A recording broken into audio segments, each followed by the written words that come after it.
vowel E. E كسرة. G B.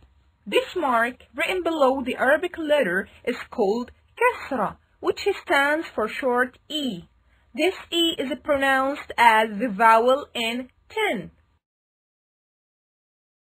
These alphabets may be pronounced in this way: B با كسرة B, G جيم كسرة G, D دال كسرة D. كسرة.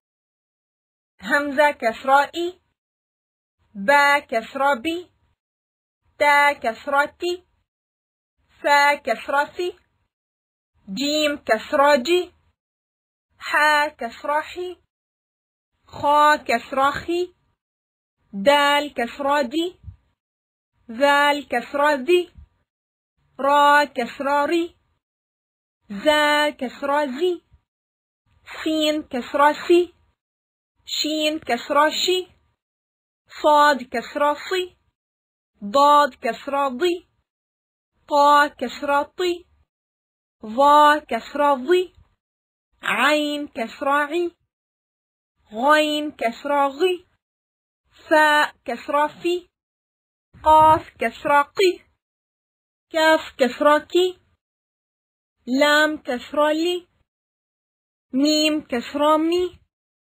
نون كسرة ني، واو كسرة وي، ها كسرة هي، همزة كسرة إي، يا كسرة ي، يا كسرة ي،